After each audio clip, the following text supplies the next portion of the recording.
पिछली वीडियो में हमने बात किया था दयानंद सरस्वती के बारे में। दयानंद सरस्वती पर हमने चर्चा किया था। आज बात करते हैं हम लोग राम मोहन राय की। राम मोहन राय का जो जन्म हुआ था 1772 में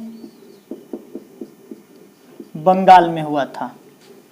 राम मोहन राय का जन्म 1772 में बंगाल में एक ब्राह्मण परिवार में हुआ था। लेकिन राम मोहन राय एक ब्राह्मण परिवार में जन्म लेने के बावजूद भी यह मूर्ति पूजा पाखंडवाद के बहुत कट्टर विरोधी हुए।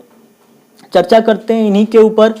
तो राम मोहन राय की हम चर्चा करेंगे। तो जन्म जो है 1772 में हुआ था और मृत्यु जो है 1833 में ब्रिस्टल में हुआ था। ब्रिस्टल कहाँ है?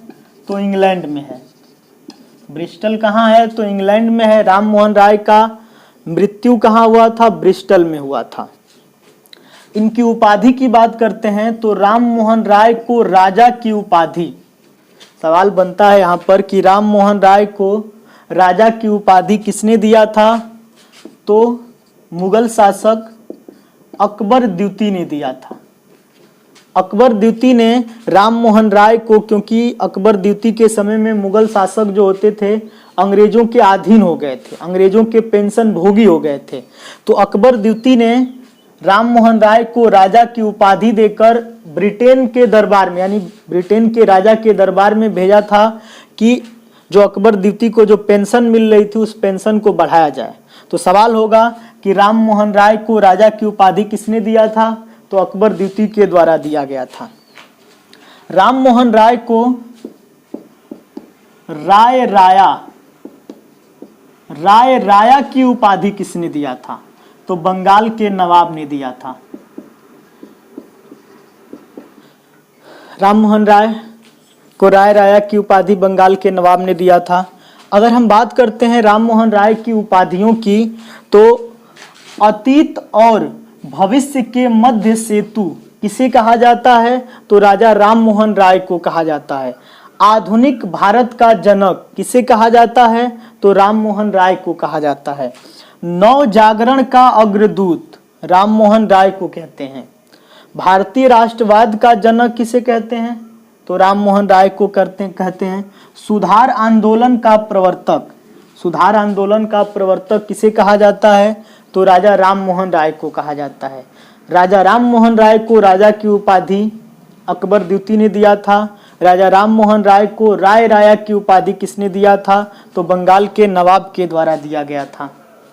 1809 में तुहफात उल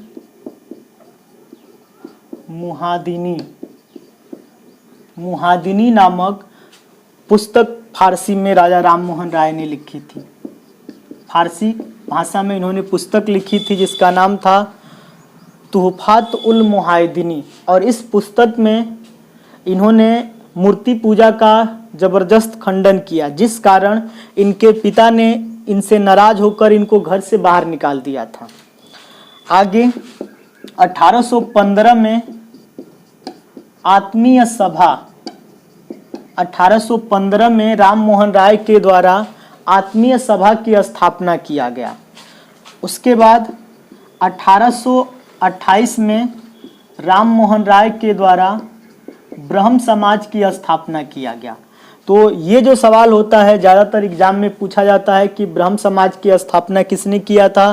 तो राम मोहन राय ने किया था। राम मोहन राय के द्वारा ब्रह्म समाज की स्थापना कब किया गया था? तो 1828 में किया गया था। उसके बाद 1829 में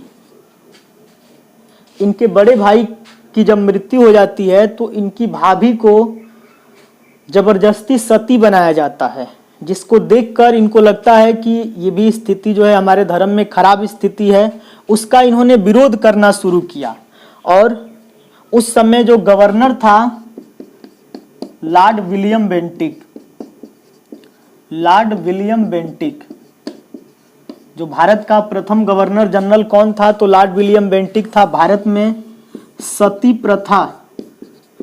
से सती प्रथा पर प्रतिबंध किसने लगाया? तो लॉर्ड विलियम बेंटिक ने लगाया। लेकिन सवाल आता है कि लॉर्ड विलियम बेंटिक ने किसकी सहायता से भारत में सती प्रथा पर प्रतिबंध लगाया? तो राम मोहन राय की सहायता से लॉर्ड विलियम बेंटिक ने 1829 में सती प्रथा पर प्रतिबंधित कर दिया था। संवाद कौमुदी, राम मोहन राय ने बंगाली में इस पुस्तक को लिखा था। संवाद कौमुदी का लेखक कौन है?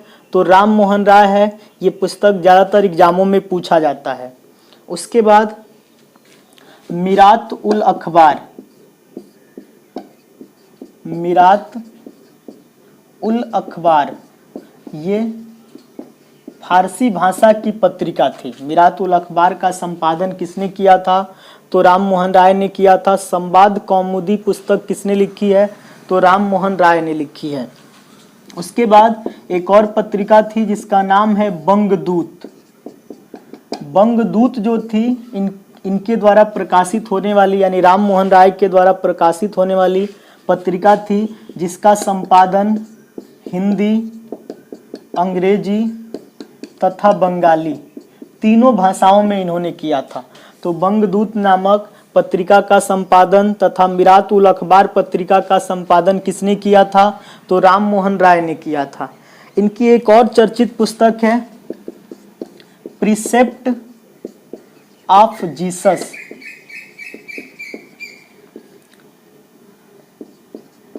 प्रीसेप्ट ऑफ जीसस पुस्तक भी राम मोहन राय के द्वारा ही लिखी गई है। तथा वेद मंदिर पुस्तक भी राम मोहन राय ने ही लिखा है। तो ये सभी के सभी एग्जामों में पूछा जाता है। आप इन सभी चीज़ों को क्लियर कर लीजिएगा। और अगर वीडियो आपको पसंद आए तो ज़्यादा से ज़्यादा लोगों को शेयर करिएगा, चैनल को सब्सक्राइब करिएगा।